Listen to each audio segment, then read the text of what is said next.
I am Alex. I'm 34 years old, and what I'm about to tell you is the single most terrifying moment of my life. It's the moment I realized that blood doesn't make you family. Actions do. Before I tell you how I brought my entire family's world crashing down around them, I need you to understand how close I came to losing everything. Before we start, do me a favor. Scroll down to the comments and let me know where you're watching from. I love seeing how far these stories travel. It was a Tuesday, a scorching, humid Tuesday in mid-July. I was sitting in a conference room on the 42nd floor of a downtown skyscraper, looking at a contract that was about to double my firm's revenue for the year. The air conditioning was humming, the water in the crystal pitcher on the table was ice cold, and everyone was smiling. I felt on top of the world. I had worked 15 years for this moment. I came from nothing, scraped my way up from a garage apartment to owning my own architectural firm. I was the definition of the American dream. Then my phone vibrated. I usually ignore my phone during closings. It's a rule of mine. But I saw the name on the screen. It wasn't a name. It was a number. The local precinct. My stomach dropped. You know that feeling when gravity just seems to pull a little harder on your gut? I apologized to the clients, stood up, and walked to the floor-to-ceiling window overlooking the city. "This is Alexander Sterling," I said. "Mr. Sterling? This is Officer Miller. You need to get to St. Jude's Hospital immediately." The world tilted. "Is it my wife, Sarah?" "No, sir. It's your daughter, Lily. And it involves your vehicle, the Rolls-Royce." I don't remember leaving the building. I don't remember the elevator ride down or getting into an Uber. All I remember is the sensation of my heart hammering against my ribs like a bird trapped in a cage. My mind was racing. Lily was supposed to be with my parents and my younger brother, Julian. It was supposed to be a fun day out. I had lent Julian my car, my pride and joy, a black Rolls-Royce Cullinan, because he wanted to take Lily for ice cream in style. He said he wanted to be the cool uncle. When I sprinted into the emergency room, the smell hit me first. Antiseptic and fear. I saw Sarah first. She was standing by the nurse's station, her face pale, her eyes red and swollen. Sarah is the strongest woman I know. She's a corporate lawyer, tough as nails. Seeing her look that broken terrified me more than the police call. "Where is she?" I choked out. Sarah grabbed my arm, her nails digging into my skin. "She's stable. They're cooling her down." "Alex." She was in the car. "What?" I blinked, trying to process the words. "What do you mean she was in the car?" "Julian," she hissed, the name coming out like a curse word. "He left her in the car. In the parking lot of the Lucky 7 casino." The room spun. The Lucky 7 was a dive, a place halfway across town. "For how long?" A police officer stepped forward.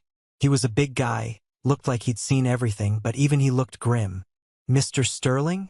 I'm Officer Miller. We estimate she was in the vehicle for over 3 hours. 3 hours. I felt the bile rise in my throat. It was 98 degrees outside today. "The car," I stammered. "It's a Rolls-Royce. It's black." "We know," Miller said. "And that's the problem, Mr. Sterling. That car is built like a vault. The insulation, the soundproofing, it's designed to keep the world out. But today, it kept the screams in." My knees gave out.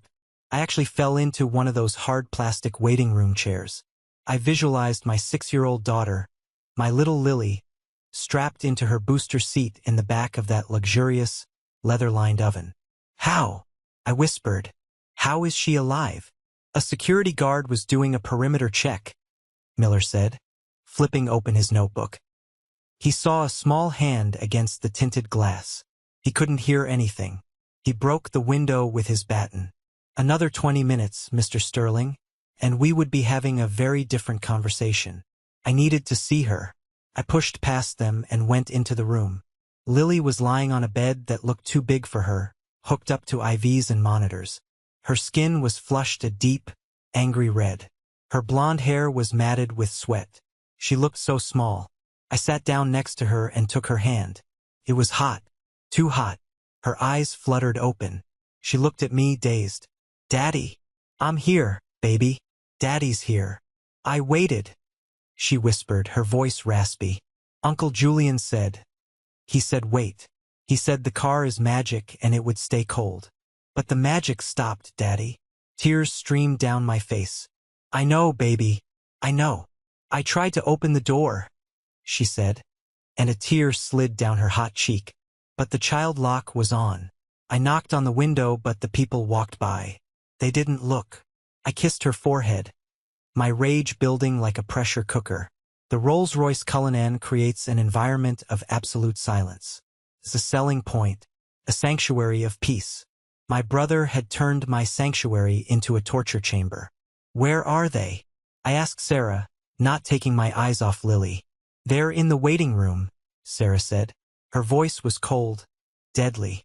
They just got here. Julian is complaining about the broken window on the car. I froze. He's complaining about the window? He asked if your insurance covers it. Something inside me snapped. It wasn't a loud snap. It was the quiet click of a safety being switched off. For years I had been the good son, the provider, the one who fixed everything, the one who let things slide because family is family. I stood up. I wiped my face. I looked at Sarah. Stay with her, I said. Alex, she warned. But she didn't stop me. Don't go to jail. We need you here. I'm not going to jail, I said, walking toward the door. I'm just going to say hello. I walked down the hallway, the fluorescent lights humming overhead. Every step I took, I replayed Lily's voice in my head. The magic stopped, Daddy. I pushed open the double doors to the waiting room. And there they were. My family. My mother, Linda, was flipping through a magazine. My father, Robert, was scrolling on his phone. And Julian, my brother Julian, the golden child, the one who could do no wrong. He was standing by the vending machine, looking annoyed. He saw me and actually rolled his eyes. Finally, Julian said, taking a bite of a candy bar. Do you know how much a new window for a Rolls-Royce costs? That security guard is a moron. He could have just picked the lock. I stopped 5 feet away from him. I didn't scream. I didn't shout. I just stared at him. You left my daughter, I said, my voice dangerously low. In a car. For 3 hours. Oh, relax. Julian waved his hand dismissively. It's a high-end car, Alex. It holds temperature. Plus, I cracked the sunroof. She's fine. Mom said she's just dehydrated. I looked at my mother. She looked up, annoyed. Alex, stop making a scene. Julian feels bad enough as it is. He was just trying to have a little time to himself. You know how stressful his life is right now. Stressful? Julian was 28, unemployed, and living rent-free in a house I paid for. Stressful. I repeated. He went to the casino, Alex. My father chimed in, not even looking up from his phone. He had a system. He was going to win big and pay you back for whatever he owes you. He was doing it for the family. I looked around the waiting room. Other people were watching us. They looked horrified. But my family? They looked inconvenienced. That was the moment. That was the moment the old Alex died. The Alex who sought their approval. The Alex who wanted to be loved. He died right there on the linoleum floor of St. Jude's Hospital. I didn't hit Julian. I wanted to. God. I wanted to smash his face in. But I knew that would give them leverage. They would sue me. They would play the victim. They were masters at it. Instead, I took a deep breath. You're right, I said. The calmness in my voice surprised even me. I'm overreacting. The important thing is everyone is safe. Julian smirked. He nudged Mom. See? I told you he'd calm down. He's a good brother. I just need to handle some paperwork, I said. Go home. All of you. We'll talk later. Can I take the car? Julian asked. Or what's left of it? No, I said. The police impounded it for evidence. Take an Uber. I turned my back on them before I did something that would ruin my plan. Because I had a plan. As I walked back to Lily's room, I pulled out my phone and dialed a number I hadn't called in years. Mr. Sterling? The voice on the other end answered. Hello, Mr. Davis, I said. I need to speak to you about the property on Elm Street, and I need to talk to you about a restraining order. Tonight, the glass cage wasn't just the car. It was the life I had built around these people. And I was about to shatter it. Sitting in that hospital chair, watching the slow, rhythmic rise and fall of Lily's chest, time seemed to warp. It wasn't just the last 3 hours playing in my head. It was the last 30 years. The road to this moment, to my daughter lying in a hospital bed because of my brother's negligence, was paved with 1,000 small concessions I had made. 1,000 times I had said yes when I should have said no. I looked at Lily's sleeping face and saw myself. When I was 12, I saved up for a year to buy a bicycle. I mowed lawns, shoveled snow, delivered newspapers. I had a jar under my bed filled with crumpled dollar bills and quarters. I wanted a red mountain bike. The day I finally had enough money, I ran downstairs, shaking the jar, so proud to show my parents. My mother was sitting at the kitchen table, crying. Julian, who was 7 at the time, was wailing on the floor because his Game Boy had broken. "Alex," my father had said, looking at my jar, "your brother is upset." "I know," I said, clutching my money. "But look, Dad, I have enough for the bike." "We can't afford to replace Julian's game right now," Mom sniffled. "And it's not fair for you to have a new bike while your brother has nothing to play with. He's sensitive, Alex. You know that."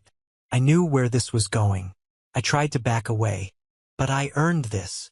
"Don't be selfish," Dad snapped. "Family helps family. Give me the jar." I gave him the jar. They bought Julian a new Game Boy. I never got the bike. I rode my cousin's rusty hand-me-down until I was 16. When I brought it up years later, Mom laughed. "Oh, Alex, you always remember things so dramatically. We were teaching you the value of sharing." Sharing. That was the word they used for theft. As I sat there in the dim hospital light, Sarah placed a hand on my shoulder. "What are you thinking about?" she whispered. "The bike," I said. She knew the story. "This isn't the bike, Alex. This is Lily's life." "I know," I said. "I'm thinking about how I let it happen. I let them treat me like a resource instead of a person. And because I let them use me, they thought they could use her." "They didn't use her," Sarah said, her voice trembling with suppressed rage. "They discarded her, like an accessory that got in the way." She was right, and that realization hurt more than the bike ever did. I looked at my phone. Several missed calls from my mother. A text from Julian. "Hey bro, cops are asking weird questions.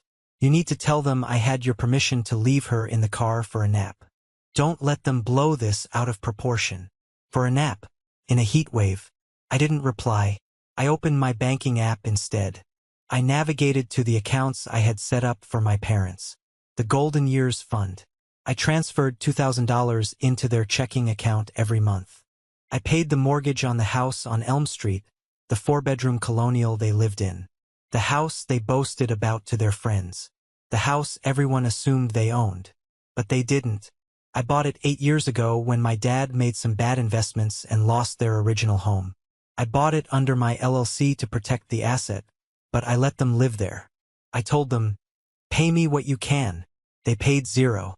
Julian lived in the master suite. My parents took the guest rooms. I paid the property tax. I paid the insurance. I paid for the landscaping so they wouldn't have to mow the lawn. "Sarah," I said, turning the phone screen toward her. "Look at this." She looked at the transaction history. "The mortgage payment went out yesterday. I'm canceling the standing order for the allowance," I said. "Right now." Sarah looked at me, her eyes searching mine. "Is that enough? Money? They almost killed her, Alex." "No," I said. "It's not enough. But it's the start. I need to know something. Did you bring the laptop?" "It's in the bag," she said. I pulled out my laptop and connected to the hospital Wi-Fi. I needed to access the cloud. Not just for banking, but for the house. You see, being an architect and a bit of a tech nerd, I had installed a comprehensive smart home system in the Elm Street house. Smart locks, thermostats, and security cameras. My parents complained about them constantly. Big Brother is watching. But they liked the safety. I logged into the security portal. I wanted to see what happened before they left with Lily this morning. I scrubbed the footage back to 9 a.m. The camera in the driveway showed Julian walking out to my Rolls-Royce. He was wearing sunglasses and holding a beer. A beer at 9 a.m. My mother walked out behind him, holding Lily's hand. Lily was skipping, holding her little backpack. I turned up the volume on my headphones. "Now, you be good for Uncle Julian," Mom said. "Don't be a pest." "I won't, Grandma," Lily chirped. "Are we going to get ice cream?" Yeah, Julian muttered, opening the driver's door. He looked at the car with lust, not gratitude. He ran his hand over the leather steering wheel. "Man, this ride is sweet. The guys are gonna flip when they see this." "Be careful," Mom said, "and make sure you're back by 4. Alex gets off work then." "Don't worry," Julian said. "I just need to make a quick stop. I gotta see a guy about a thing. Just don't lose the money Alex sent for the groceries," Mom warned. "Relax, Mom. I'm feeling lucky today." He shoved Lily into the back seat. He didn't check her belt. He just got in and gunned the engine. I paused the video. "The guys are gonna flip. I gotta see a guy about a thing." He never intended to take her for ice cream. He used my daughter as a prop. He used my car as a status symbol to get into a game or meet a loan shark. I switched to the camera in the living room, time-stamped from an hour ago, when they got home from the hospital. My father was pacing. "What if Alex sues?" "He won't," Mom said, sitting on the sofa. "My sofa. He's soft. He's always been soft. Remember the garage incident?" I froze. The garage incident. I hadn't thought about that in 20 years. "He cried for 3 hours in the dark and then apologized to us for breaking the vase," Dad chuckled. "He craves our approval too much. He'll yell, he'll pout, and then he'll cut a check to fix the window." "I hope so," Julian's voice came from the kitchen. "Because if he cuts me off, I can't pay Rocco. And Rocco isn't as nice as Alex." I closed the laptop. My hands were trembling, not from fear, but from a cold, hard realization. They weren't just negligent. They were predatory. They saw my love as a weakness. They saw my generosity as a never-ending tap. And they were banking on my trauma, the conditioning they had instilled in me since childhood, to keep me in line. "They're talking about Rocco," I told Sarah. "Julian owes money to a loan shark. That's why he went to the casino," Sarah realized. "He was trying to win money to pay a debt." "With my daughter in the car," I said. A nurse walked in to check Lily's vitals. "Her temperature is down to 99. She's waking up more fully now. She's asking for juice." I stood up. The relief washed over me, but it didn't extinguish the fire. Fueled it. Lily was going to be okay, which meant I could focus entirely on destroying the monsters who put her here. "Sarah," I said, "call Davis. Tell him to draft the eviction notice. But tell him not to serve it yet." "Why not?"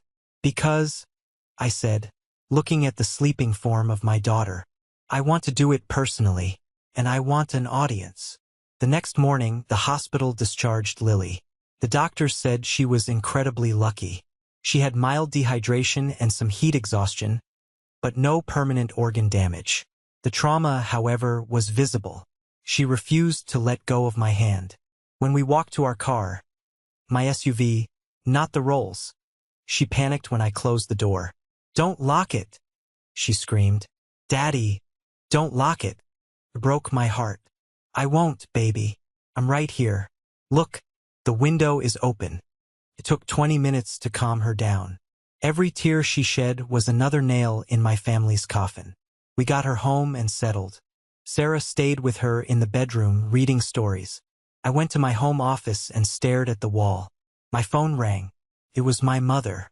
"Alex," she said, her voice dripping with fake sweetness. "How is our little angel?" "She's traumatized, Mom. She screams if a door closes too loud." "Oh, she's resilient. Kids bounce back. Listen, we were thinking of coming over for dinner. To cheer everyone up. I'll make your favorite lasagna." The audacity was breathtaking. They wanted to come over, eat my food, drink my wine, and pretend nothing happened. They wanted to sweep attempted manslaughter under the rug with pasta. "No," I said.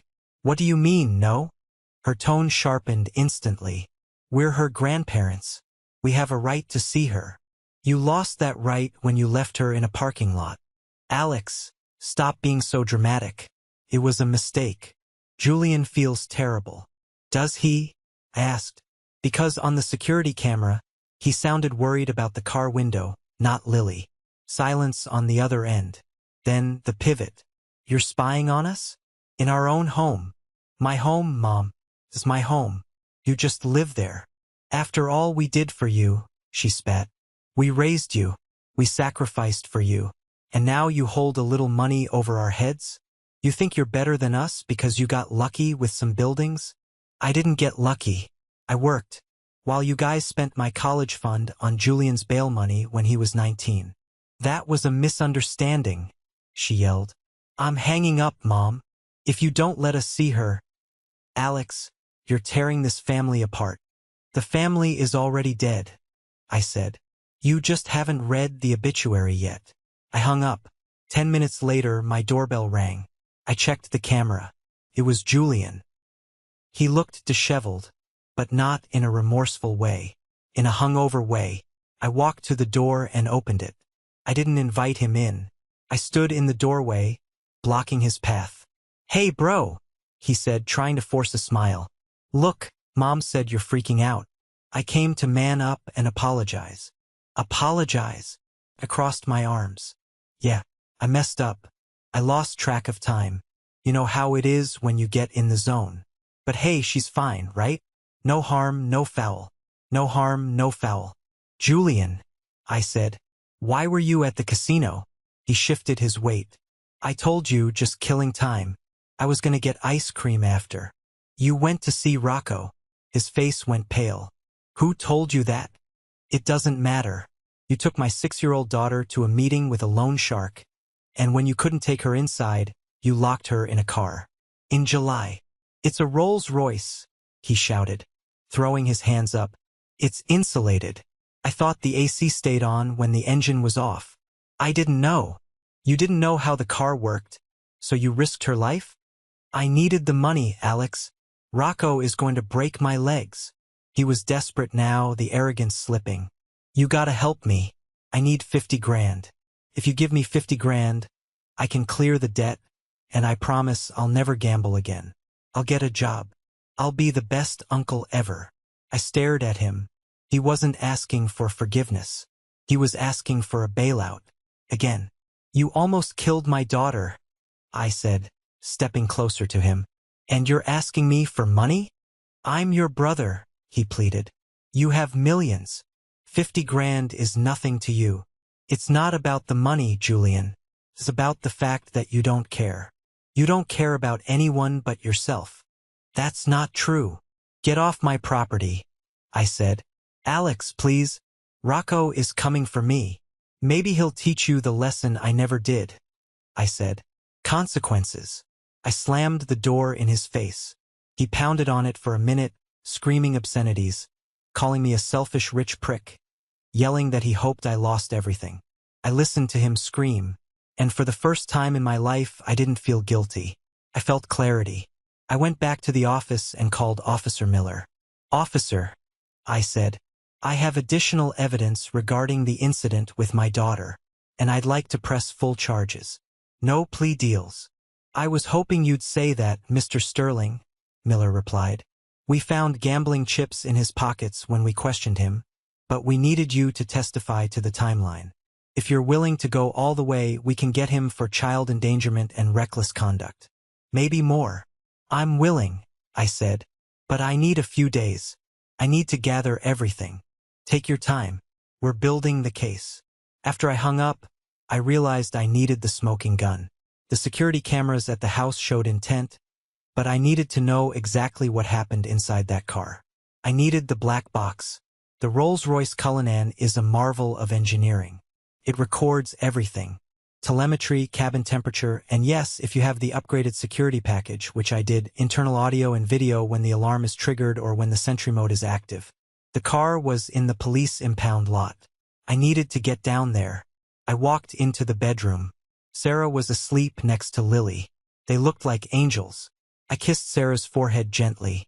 I'm going to finish this, I whispered. I grabbed my keys and headed out. The sky was dark, but the heat was still oppressive. Felt like a storm was coming. And it was. The police impound lot is a graveyard of bad decisions. Wrecked sedans, rusted trucks, and in the middle of it all, sitting under a halogen floodlight, was my Rolls-Royce Cullinan. It looked out of place, like a tuxedo in a mud pit. The rear window on the passenger side was shattered, the work of the security guard who saved Lily. Tape covered the hole. Officer Miller met me at the gate. You have access to the onboard computer? Yes, I said. I can pull the logs directly to my tablet. We walked over to the car. Even with the broken window, the smell of premium leather was overwhelming. But now it was tainted. I could smell the faint, sour odor of sweat and fear. It made my stomach churn. I climbed into the driver's seat. Felt like a cockpit. I plugged my tablet into the interface port. What are we looking for? Miller asked, leaning on the doorframe. The truth, I said. This car has an internal monitoring system. It activates when there's movement inside the cabin after the doors are locked. It's meant to detect intruders. Or a trapped child, Miller muttered.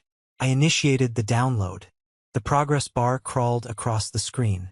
10%, 40%. You know, Miller said, looking at the dashboard.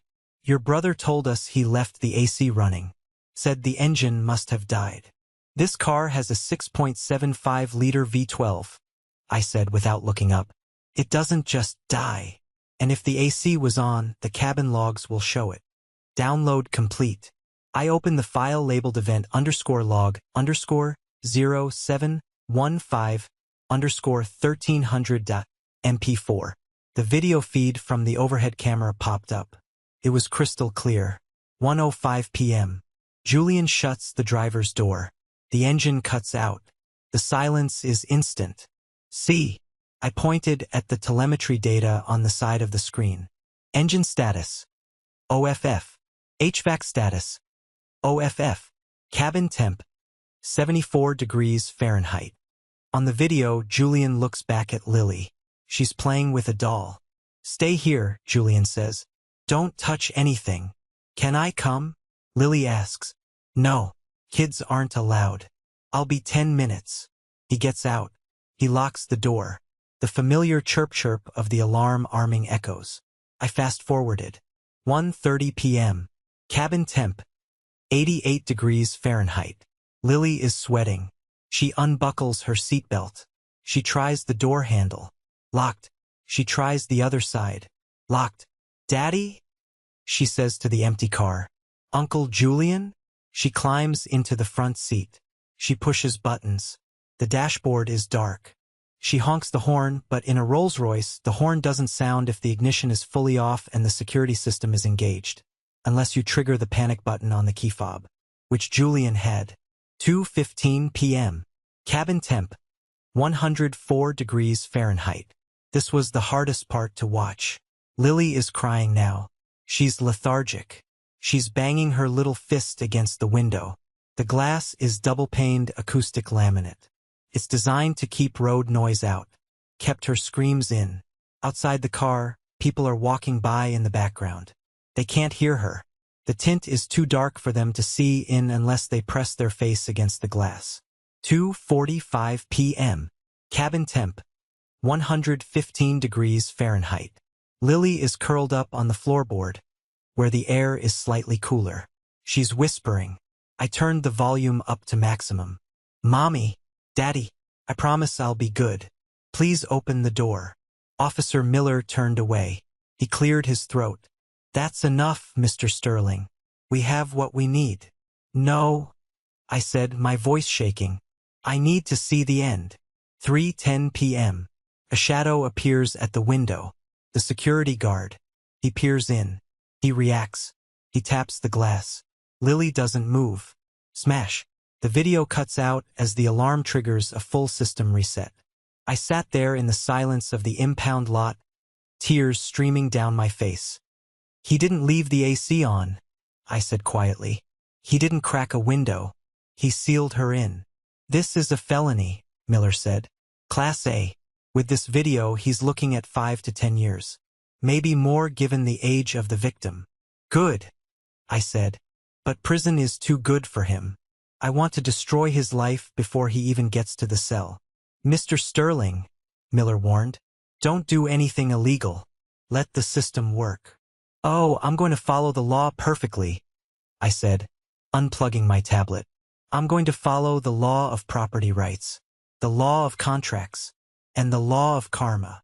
I drove home with the tablet on the passenger seat. Felt heavy, like it contained the soul of my family. When I got home, I went straight to my study. I pulled out the deed to the Elm Street house. I pulled out the ledger of every dime I had given them. I printed out a photo, a still frame from the video where Julian is walking away from the car, checking his hair in the side mirror while my daughter sits behind him. I was going to host a party. My mother had wanted a family dinner? Fine. I would give them a dinner they would never forget. I texted my mother, okay, you win. Let's do the dinner. Sunday, my treat. I have a surprise for Julian regarding his debt situation. Her reply came instantly. I knew you'd come around. You're a good brother, Alex. We love you. Sunday at 2. We love you. The lie tasted like ash in my mouth. Sunday at 2. I typed back. Don't be late. Sunday arrived with blue skies, a stark contrast to the storm brewing in my gut. My parents' house on Elm Street, my house, looked picture perfect. The lawn was manicured, paid for by me. The siding was gleaming, paid for by me. I pulled up in my SUV. Sarah was with me. She was wearing a sharp black dress, looking like she was going to a funeral. In a way, she was. Are you ready? She asked. I've been ready since Tuesday, I said. We walked into the backyard. My mother had gone all out. There were balloons, a banner that said, Family First. The smell of barbecue smoke filled the air. My dad was at the grill flipping burgers. Julian was sitting in a lounge chair, a beer in hand, laughing at something on his phone. When they saw us, the performance began. Alex, Sarah. Mom rushed over, arms wide. She tried to hug Sarah, but Sarah stepped back, her face like stone. Mom faltered but recovered quickly. Where's Lily? She's with a sitter, I said. She's not ready to see you.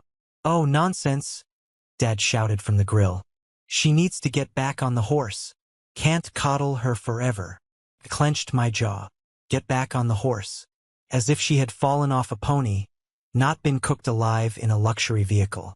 Julian stood up, a smug grin on his face. He walked over and slapped me on the shoulder. Hey man, thanks for coming. I knew you wouldn't let me down with Rocco. You got the cash. I patted my jacket pocket. I have something better than cash, Julian. A check? Bitcoin. His eyes lit up. Greed. Pure, unfiltered greed. Let's eat first, I said. I want to make a toast. We sat down at the patio table. The burgers were dry. The potato salad was bland. I watched them eat. They ate with gusto, completely unbothered by the fact that their granddaughter was in therapy because of them. So, Dad said, wiping grease from his chin, this whole thing has been a wake-up call, right? We need to stick together. Julian has learned his lesson. I sure have, Julian said, reaching for another beer. No more casinos for a while. Gonna lay low. I'm glad to hear that, I said. I stood up and tapped my glass with a fork. Clink, clink, clink. I have an announcement, I said. Everyone looked at me expectantly. My mother was beaming. She thought I was about to announce a trust fund for Julian, or maybe that I was paying off his debts. I reached into my bag and pulled out a remote control. I brought a little presentation, I said. I pointed the remote at the large outdoor TV mounted on the patio wall. Another gift I had bought them last Christmas. The screen flickered to life. What's this? Mom asked. Home movies. Something like that, I said.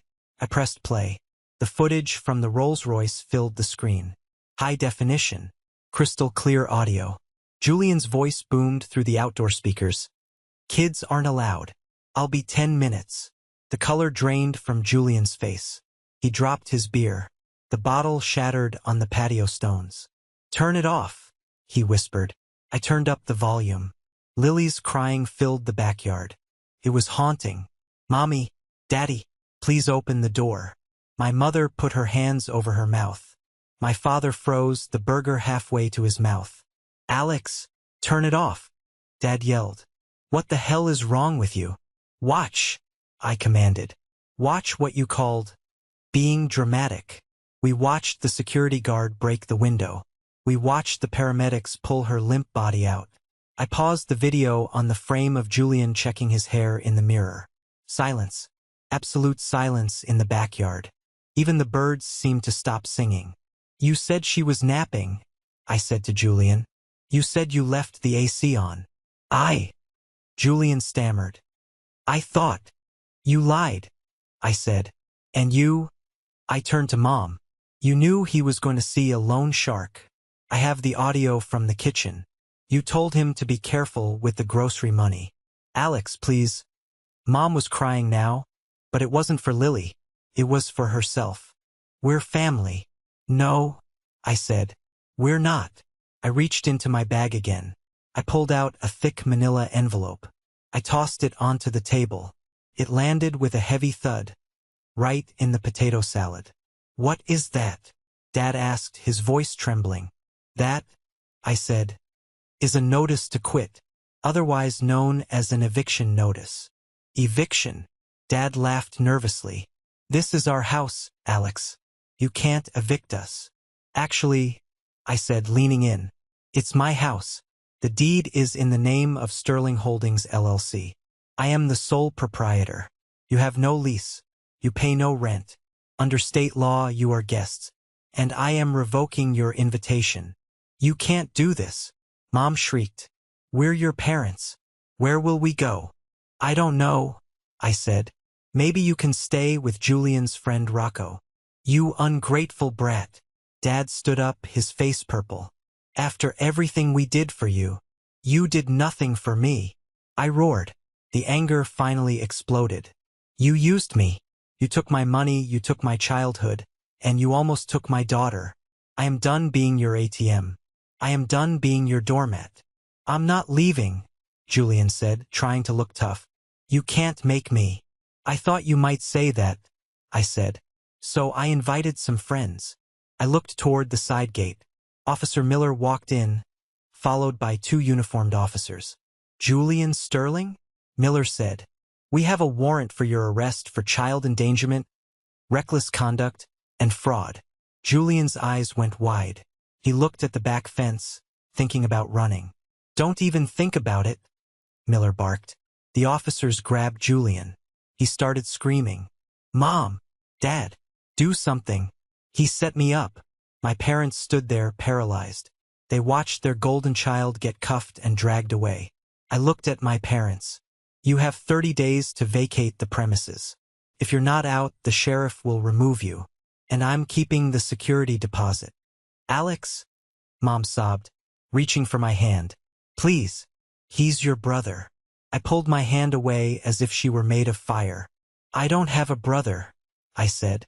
"And as of today, I don't have parents." I took Sarah's hand. "Let's go home." We walked out of the backyard, leaving them amidst the ruins of their barbecue and their lives. I didn't look back. The ride home was quiet, but it was a peaceful quiet. The kind of silence that comes after a violent storm has finally passed. Sarah held my hand the entire way. "You did it," she whispered. "It's not over yet," I said. "They'll fight back." And they did. Or at least they tried. The next morning, my phone blew up. Relatives I hadn't spoken to in a decade were calling me, telling me I was a monster for kicking my elderly parents out on the street. My mother had launched a smear campaign on Facebook, posting long, tearful rants about how her wealthy, heartless son had abandoned them because of a simple misunderstanding. But I had the ultimate trump card. The video. I didn't post it publicly. Lily deserves privacy. But I sent it to the key flying monkeys. The aunts, the cousins. I sent them the clip of Julian walking away and the clip of the temperature gauge rising. The phone calls stopped. The Facebook posts were deleted. The silence from the extended family was deafening. They knew. 3 days later, I went to the jail for Julian's arraignment. I didn't have to go, but I wanted to. I needed to see him facing reality. He was wearing an orange jumpsuit. He looked small. Without his designer clothes, which I bought, and his arrogance, he was just a pathetic, scared man. The judge set bail at $500,000. Julian looked at the gallery, searching for Mom and Dad. They were there, huddled in the back row. They looked at me, hoping I would step up, hoping I would pull out the checkbook one last time. I locked eyes with my father. I shook my head slowly. No. My father slumped in his seat. They didn't have the money. Their credit was shot. The house wasn't theirs to leverage. Julian was remanded to custody. As they led him away, he started crying. Not the fake tears he used to get out of trouble, but real, ugly sobbing. He realized that, for the first time in his life, no one was coming to save him. The eviction process was swift. My lawyer, Davis, was ruthless. He filed the paperwork the morning after the barbecue. My parents tried to claim squatters' rights. But because I paid all the utilities and taxes, and there was no lease, the judge threw it out in 5 minutes. On the 30th day, I went to the house on Elm Street to do the final walkthrough. They were gone. The house was a mess. They had stripped it. The curtains were gone. The light fixtures were gone. They even took the switch plates off the walls. Petty. Spiteful to the bitter end. But they left something in Julian's room. On the floor, amidst a pile of trash, was a framed photo. It was a picture of the two of us when we were kids. I was holding him on my shoulders. We were both smiling. I picked it up. I looked at the boy I used to be. The boy who just wanted his parents to love him. The boy who gave up his bike money. I took the photo out of the frame. I walked to the kitchen trash can and dropped it in. "Goodbye, Julian," I said to the empty room. I walked out to my car, the Rolls-Royce. I had gotten it back from impound, had it professionally detailed, replaced the window, and had the interior sanitized. I reclaimed it, just like I reclaimed my life. My phone rang. It was Officer Miller. "Just thought you'd like to know," he said. "Julian took a plea deal this morning. 5 years. 2 with parole eligibility, but given the video evidence, the DA pushed hard." "And my parents?" I asked. "They're staying at a motel on the highway. I heard your father is looking for work as a greeter at Walmart." "Good," I said. "Honest work will do him good." I hung up and started the car. The V12 purred to life. The AC blasted cold air, chilling the cabin instantly. I drove home to my real family, to Sarah, to Lily. When I walked through the door, Lily ran up to me. She was laughing. She was holding a drawing she had made. It was a picture of our house with a big sun in the sky and 3 stick figures holding hands. Me, Sarah, and her. There was no Uncle Julian in the picture. There was no grandma or grandpa. "It's beautiful, baby," I said, hugging her tight. "I drew us," she said. "Just us. Just us," I repeated. "And that's enough." I looked at Sarah over Lily's head. We had survived. The parasites were gone. The wounds would scar, yes. I would never fully trust anyone with my daughter again. But we were free. And as for the Rolls-Royce, I sold it the next week. I bought a minivan. It's not as fast and it doesn't turn heads. But it has great air conditioning, and when I look in the rearview mirror, I see my daughter smiling. That's the only luxury I need. It has been 6 months since I stood in that backyard and watched the police drag my brother away in handcuffs. 6 months since I looked my parents in the eye and severed the tether that had choked me for 3 decades. You might think that after the eviction, after the dramatic exit, everything just magically went back to normal. Like the credits rolled and we all lived happily ever after. But real life isn't a movie. The adrenaline fades, and you're left with the quiet, messy work of picking up the pieces. The first month was the hardest, not because I missed them, but because of the phantom limb sensation.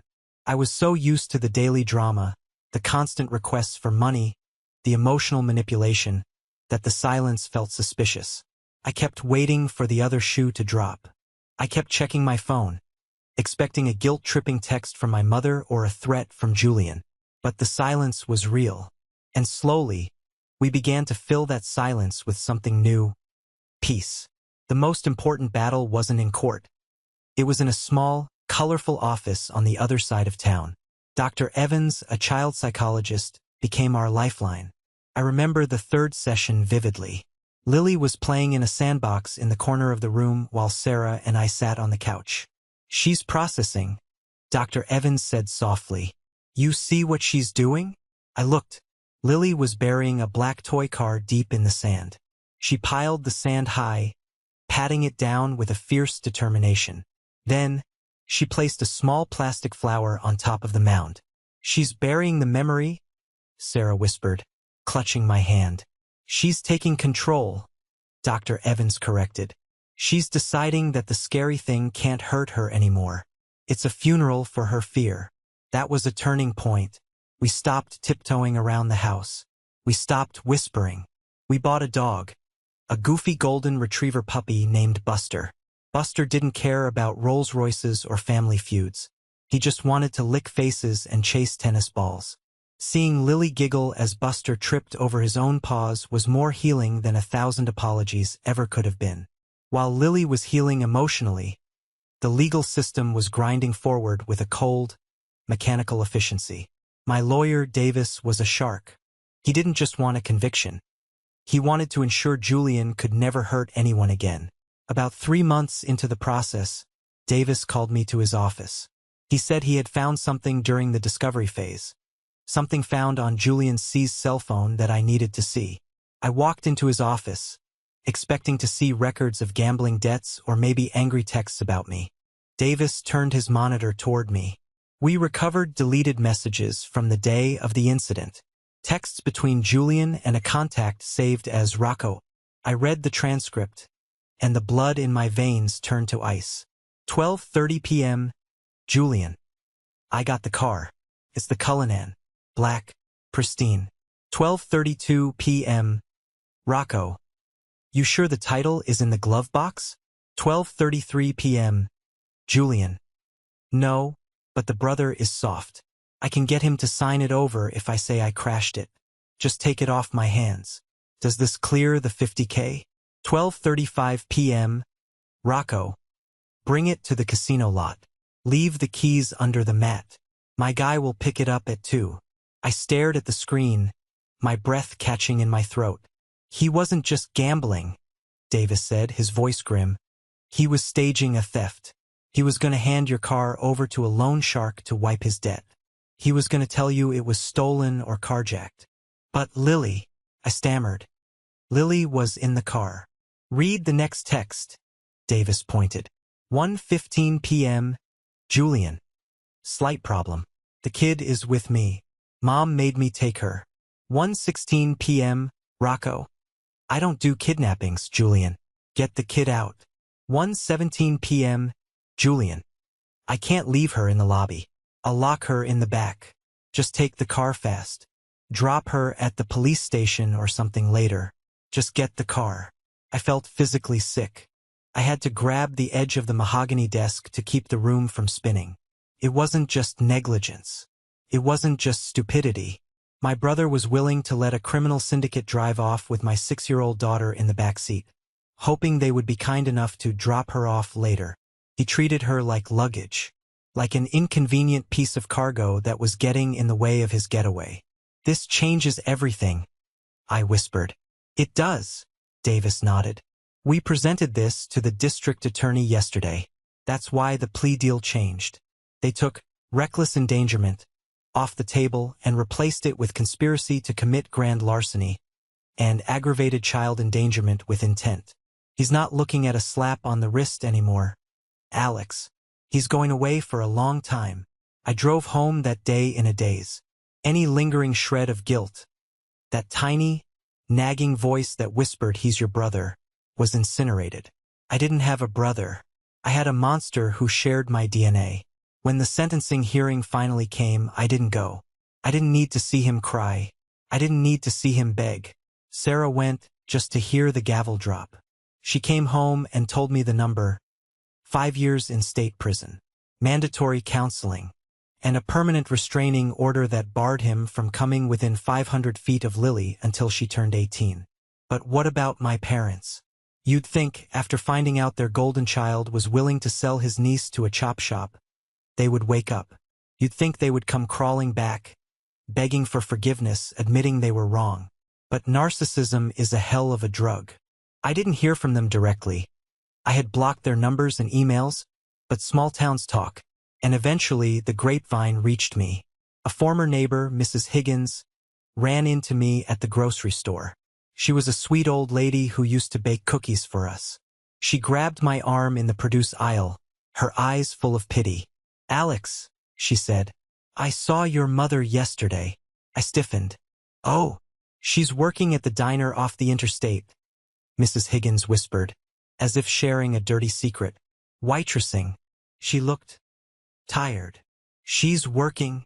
I asked. My mother hadn't worked since 1995. "Yes. And your father? I heard he's living in one of those weekly motels near the industrial park. The ones with the neon signs that flicker." I nodded slowly. The golden years I had funded were over. They were living the reality they had earned. "She told me something, Alex." Mrs. Higgins hesitated. "She told me you stole their house. She told everyone in the diner that you forged the deed and kicked them out because you hate your brother." I laughed. It was a dry, humorless sound. Even at rock bottom, even scrubbing tables for tips, she couldn't admit the truth. She had to be the victim. She had to rewrite the narrative to protect her fragile ego. "Let her talk," I told Mrs. Higgins. "The truth is in the court records. And more importantly, the truth is that my daughter is safe." Mrs. Higgins squeezed my arm. "I know, dear. We all know. Nobody believes her. We all saw the police cars that day." Walking out to the parking lot, I felt a strange lightness. For years, I had been terrified of their disapproval. I had been terrified of them bad-mouthing me to the world. But now that it was happening, it didn't matter. Their words had no power. They were just ghosts shouting at the wind. I got into my minivan, yes, the minivan I bought to replace the Rolls-Royce. It wasn't sexy. It didn't turn heads. But when I pressed the start button, the dashboard lit up with a picture of Lily and Buster. The AC blew cold, fresh air. And in the back seat, there was an empty booster seat waiting for the most important passenger in the world. I didn't drive to the diner to confront her. I didn't drive to the motel to gloat. I drove to Lily's school to pick her up. When she saw me waiting by the gate, she didn't just walk. She ran. She threw herself into my arms, burying her face in my neck. "Daddy!" she squealed. "Guess what? I got a gold star in art today." "A gold star?" I spun her around. "That's amazing. What did you draw?" "I drew a shield," she said seriously. "Like Captain America, but it's invisible. And it goes around our house." I held her tight, fighting back tears. "That's right, baby. We have a shield. And nothing is ever getting through it again." As we drove home, listening to the Frozen soundtrack for the 1000th time, I realized that the twist of my life wasn't the betrayal. The twist was that losing my family was the only way to find it. It's a Sunday afternoon, exactly 1 year after the incident. We are at the beach, a quiet stretch of coastline about 2 hours away from the city. The sky is a piercing, impossible blue, mirroring the ocean that stretches out to the horizon. I'm sitting on a blanket, watching Sarah and Lily build a sandcastle near the water's edge. Buster is digging a hole nearby, barking at the waves every time they dare to get too close. Lily is laughing. It's a full, belly-shaking laugh that carries on the wind. She's wearing a bright yellow swimsuit, and her skin is sun-kissed. There is no fear in her movements. When a wave crashes and sprays her with water, she doesn't flinch. She squeals with delight and splashes back. She has forgotten the heat of the car. Or maybe she hasn't forgotten, but she has placed it in a box, locked it tight, and thrown away the key. She is resilient in a way that adults can only dream of being. I look down at my hands. They are the same hands that signed the checks for my parents for a decade. They are the same hands that built a business from the ground up. But they feel different now. Lighter. They aren't carrying the weight of 3 other adults anymore. I think about Julian sometimes. He's sitting in a cell right now, probably playing cards, probably telling his cellmates about how he used to drive a Rolls-Royce and how his rich, jealous brother set him up. He will never change. And realizing that was the key to my freedom. You cannot save people who are addicted to their own victimhood. You cannot pull someone up if they are determined to pull you down. I think about my parents. I heard from a cousin that my father had a mild heart attack a few months ago. I didn't go to the hospital. I sent a card. No money. No visit. Just a card that said, "Wishing you a speedy recovery." It was cold, perhaps. Some people might say it was cruel. But I remembered the heat of that car. I remembered the text messages to Rocco. I remembered my mother telling me I was being dramatic while my daughter lay in a hospital bed. I realized that cruelty is sometimes just a boundary that people aren't used to seeing. Protecting my child from their toxicity required me to be the villain in their story. And I am okay with that. I will be the villain in their story every single day if it means I get to be the hero in Lily's. Sarah walks over and sits down next to me, brushing sand off her legs. She hands me a cold bottle of water. "What are you thinking about?" she asks, shielding her eyes from the sun. "Legacies," I say. "Big topic for a beach day." I was thinking about how misery is inherited. I look at her. My dad treated me like an employee because his dad probably treated him like one. My mom enabled Julian because she needed to be needed. It's a cycle. A big, ugly, rusty wheel that just keeps turning. Sarah looks at Lily, who is now crowning the sandcastle with a seashell. And we broke the wheel, I say. It stops with us. Lily will never know what it feels like to be a scapegoat. She will never know what it feels like to have to buy her parents' love. She will never doubt that she is the most important thing in our universe. Sarah leans her head on my shoulder. "You're a good dad, Alex. You fought for her." "I almost waited too long. I admit, I almost let them take her." "But you didn't," she says firmly. "When it mattered, you roared." I smile. The roar, the eviction, the destruction of the false life I had built. It was terrifying, but it was necessary. Sometimes you have to burn the field to grow new crops. I stand up and brush the sand off my shorts. "Hey!" I yell toward the water. "Who wants ice cream?" Lily's head snaps up. Me. Cookie dough." She runs toward us, kicking up sand, her face beaming with pure, unadulterated joy. I scoop her up and swing her around. She feels solid and real and safe in my arms. We walk toward the ice cream stand together. I hold Sarah's hand with my left and Lily's hand with my right. I don't look back at the ocean. I don't look back at the past. My phone is in my pocket on silent. I don't care if business partners are calling. I don't care about the stock market. I don't care about the noise of the world. I have everything I need right here. My brother wanted the Rolls-Royce. He wanted the symbol of wealth. He never understood that true wealth isn't the car you drive or the house you own. True wealth is the ability to close your eyes at night and know that the people you love are safe. True wealth is peace. And for the first time in 34 years, I am the richest man in the world. Thank you for listening to my story. It wasn't easy to relive those moments, but I shared it because I know I'm not alone. If there is one thing I want you to take away from this, it's this. Toxic family is not family. They are just relatives. We are taught from a young age that blood is thicker than water, that we must forgive family no matter what. That is a lie that keeps abusers in power and victims in chains. You have the right to set boundaries. You have the right to say no. You have the right to protect your children, your finances, and your mental health from anyone. Even if they gave birth to you, even if they grew up in the same bedroom as you. Never set yourself on fire to keep someone else warm. I learned that the hard way. I almost lost the most precious thing in my life because I was too afraid to rock the boat. Don't wait for a tragedy to wake you up. Trust your gut. If someone treats you like an ATM or a doormat, close the account and lock the door. And finally, always listen to your children. When they say they are uncomfortable, believe them. When they say they are scared, protect them. They are the only legacy that truly matters. I want to hear from you now. Have you ever had to cut off a toxic family member to save yourself or your children? Was it the hardest thing you ever did, or the best? Drop a comment below sharing your experience, or if you agree that protecting your child comes before protecting your parents' feelings, just comment the word good. Let's show the algorithm that we stand for protecting the innocent, not the entitled. Thank you for being here. Stay safe, stay strong, and hug your kids tight tonight.